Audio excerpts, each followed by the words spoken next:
কলকাতা থেকে মাত্র 4.5 ঘন্টা দূরত্বে নিরিবিলি কাটাতে চান? তাহলে কিন্তু আসুন এই জায়গায়, লাল কাঁকড়ার দেশ। দেখতে পাবেন ছোট ছোট লাল কাঁকড়া ঘুরে ঘুরে বেড়াচ্ছে, আর শান্ত পরিবেশ, নিরিবিলি, লোকজনের সংখ্যাও কম, ভীষণ ভালো লাগবে। গ্রামও দেখতে পারবেন। আমরা সকাল সকাল বেরিয়ে গেছিলাম গাড়ি করে লালগঞ্জের উদ্দেশ্যে। আমরা মা উড়ালপুল ধরে কিন্তু গেছিলাম। যেতে হয় মেনলি লালগঞ্জ ডায়মন্ড হারবারের ওপর দিয়ে, নামখানার পরেই কিন্তু লালগঞ্জ। মা উড়ালপুল ধরে গেলে খুব তাড়াতাড়ি হয়, তাই জন্য। আর বেহালার ওপর দিয়ে যেতে হবে, বেহালা চৌরাস্তা। খুব সকাল সকাল না বেরোলে পৌঁছানো যাবে না। 7:30টার মধ্যে কিন্তু বেরোতেই হবে। তবে ওখানে গিয়ে আপনারা কিন্তু পৌঁছাতে পারবেন 10:30টার মধ্যে। আর যদি পথে খিদে পায় তাহলে কিন্তু অবশ্যই আপনারা খেয়ে নিতে পারেন।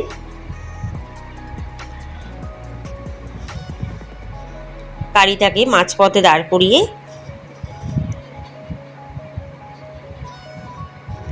এই যে এটা ছিল আজাদিন ব্রিজ।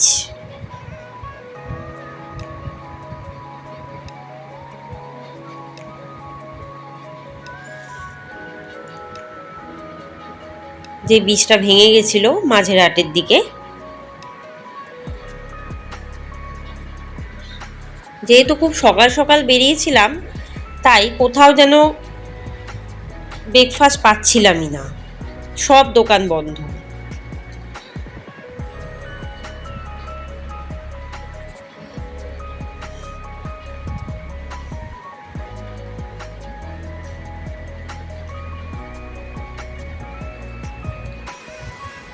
এই রাস্তায় কিন্তু এই যে রাধাকৃষ্ণ ধাবা, এখানে কিন্তু আমরা খাবার দাবার খেয়েছিলাম। খাবার দাবার বেশ রিজনেবল প্রাইস, আর খুবই টেস্টি ছিল।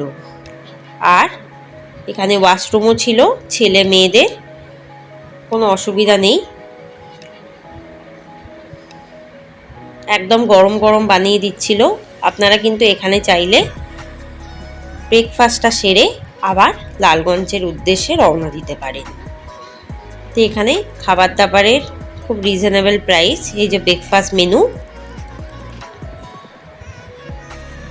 খাবার দাবার ভীষণ টেস্টি, এটুকু বলতে পারি।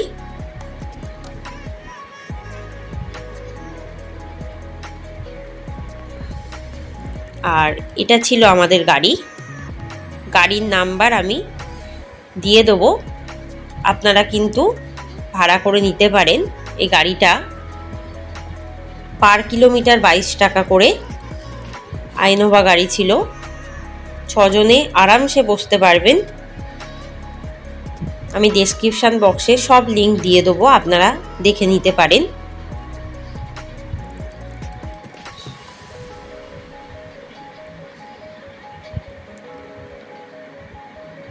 আমাদের খাওয়া দাওয়া হয়ে গেছে, এবার আমরা লালগঞ্জের উদ্দেশ্যে রওনা দিচ্ছি।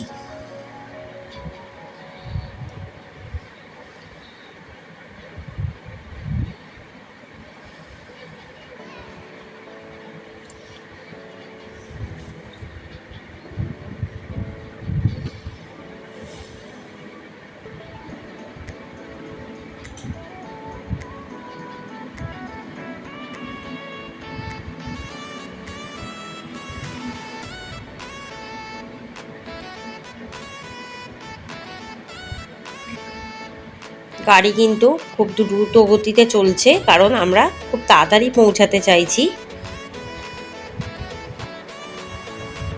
আর লালগঞ্জ যেতে কিন্তু টোল ট্যাক্স পড়ে।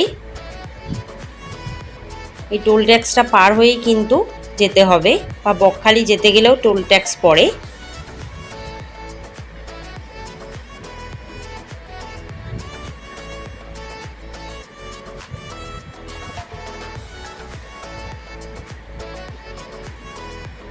গাড়িতে বসে বসে ভাবছি কখন পৌঁছাবো একটু নিরিবিলি কাটাতে। ডায়মন্ড হারবার ক্রস করে কিন্তু এই যে একটা সরু গলি গ্রামের ভেতর দিয়ে যেতে হবে লালগঞ্জ। আপনারা যদি ট্রেনে করে আসেন নামখানা নামবেন, নামখানা থেকে তারপর আপনারা কিন্তু টোটো বা অটো করে যেতে পারেন লালগঞ্জ। তবে বিচের অনেকটা আগেই কিন্তু আপনাদের গাড়িটা দাঁড় করাতে হবে, বিচের সামনে কিন্তু গাড়ি যায় না কোনো মতেই। একদম সরু রাস্তা গ্রামের ভেতর দিয়ে, ভীষণই ভালো লাগবে যেতে।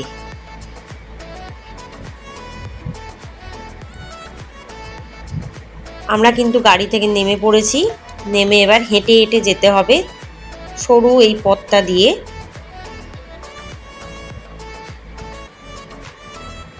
যেহেতু ভাটা চলছিল তাই জন্য জল কিন্তু অনেক দূরে ছিল, তা আমরা বিচটা দেখতে পেয়েছি কিন্তু সমুদ্র দেখতে পাইনি। সমুদ্র দেখতে গেলে বকখালি যেতে হবে।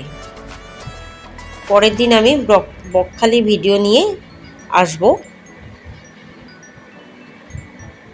তবে এখানে ঝাউবনে নিরিবিলি কাটাতে পারবেন, ভীষণ সুন্দর হাওয়া আর মনোরম পরিবেশ, আর লাল কাঁকড়াও দেখতে পারবেন ছোট ছোট।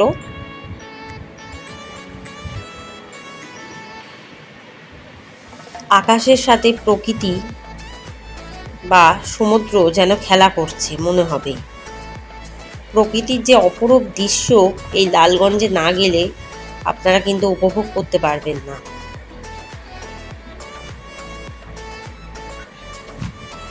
দেখে মনে হচ্ছে আকাশটা যেন কেউ রং তুলি দিয়ে এঁকে রেখেছে, এতটাই সুন্দর।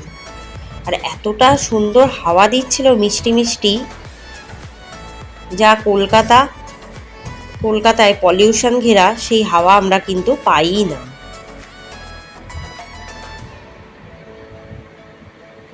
এই যে বীজটা দেখতে পাচ্ছেন, এই যে ঝাউবন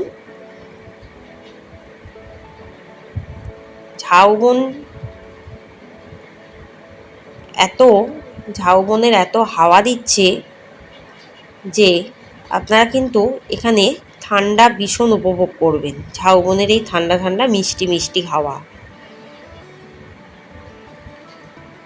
আর খুব নিরিবিলি উপভোগ করবেন।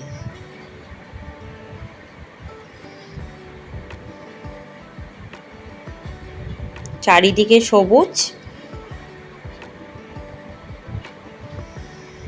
আর আকাশ যেন বিচের সাথে মিশে গেছে।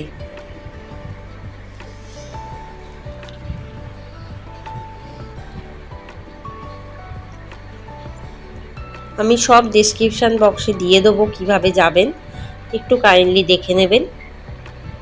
তবে এই জায়গাটা আমার মতে বেস্ট জায়গা, আপনাদের কেমন লাগবে জানি না, তবে একবার গিয়ে দেখতে পারেন। এই যে লাল কাঁকড়া ঘুরে ঘুরে বেড়াচ্ছে, কিন্তু ফটো তুলতে গেলেই ভিডিও করতে গেলেই কি হচ্ছে পালিয়ে যাচ্ছে, গর্তে ঢুকে যাচ্ছে। গর্তের মধ্যে কিন্তু রয়েছে কাঁকড়াগুলো, দেখে মনে করছে যে আমরা যেন মারবো, এতটাই ভয় পাচ্ছে। মানুষের আড়ালে কিন্তু এরা ঘুরে বেড়াচ্ছে আনন্দে। আগেই বলছিলাম ভাটা চলছিল, নলে কিন্তু জল থাকে। জোয়ারে কিন্তু অবশ্যই সমুদ্র দেখা যায় লালগঞ্জে। ভাটা চলছিল বলে আমরা কিন্তু বকখালি গিয়ে সমুদ্র দেখেছি।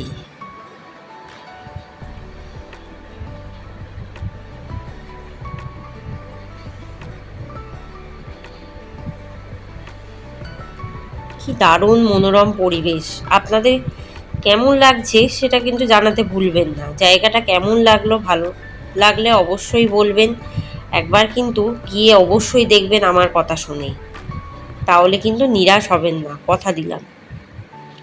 জোয়ারের সময় গেলে কিন্তু অবশ্যই জল দেখতে পাবেন, সমুদ্র একদম কাছে চলে আসে, এই বরাবর জল কিন্তু চলে আসে।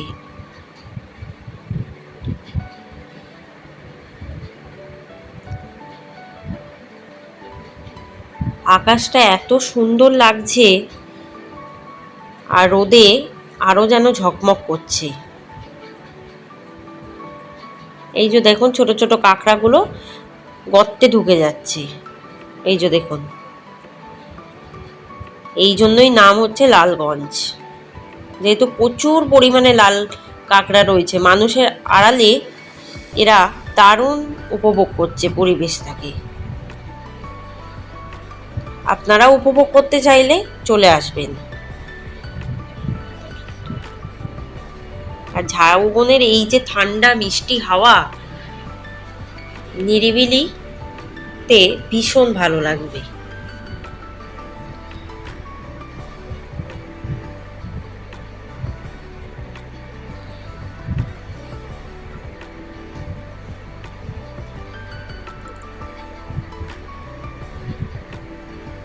আমি তো দারুণ উপভোগ করেছি।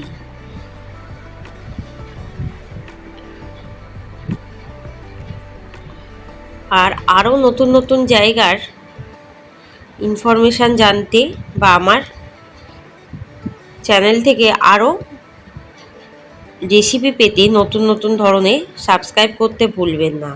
কমেন্টে তো অবশ্যই জানাবেন।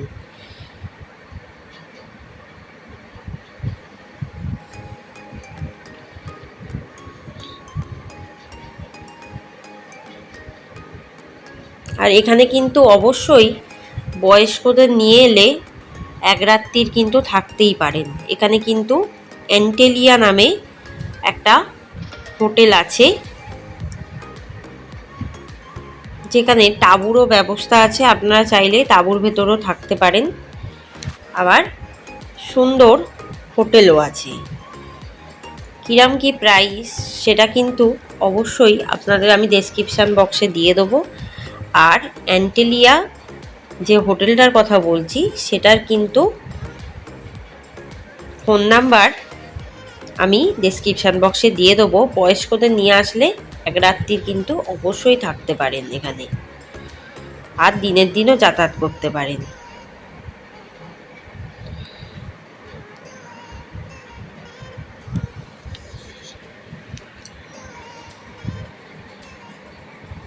খাওয়া দাওয়ার ব্যবস্থা কিন্তু অ্যান্টেলিয়া যে হোটেলে, সেখানে কিন্তু ব্রেকফাস্ট, লাঞ্চ, ডিনার সমস্তটাই পেয়ে যাবেন। তবে কাইন্ডলি বুক করে আসবেন, কারণ সবসময় রুম ফাঁকা নাও থাকতে পারে।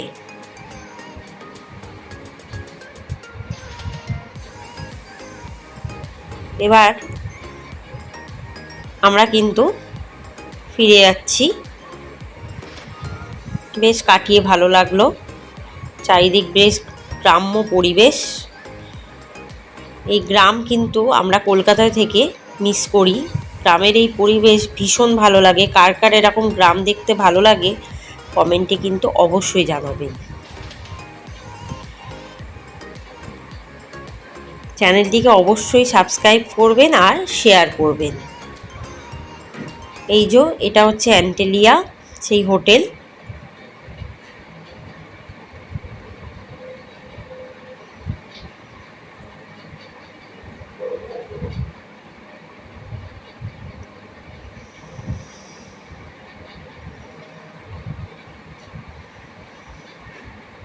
কি সুন্দর বাঁশের ছোট ছোট ঘর। তাঁবুতে থাকতে হলে এরকম ছোট ছোট আপনারা কিন্তু অ্যাটাচ টয়লেট ইউজ করতে পারবেন না। একটা টয়লেট থাকবে, সেখানে কিন্তু অবশ্যই ইউজ করতে পারবেন। ভিডিওটি ভালো লাগলে কমেন্টে জানাবেন, সাবস্ক্রাইব করবেন চ্যানেলটিকে। ধন্যবাদ।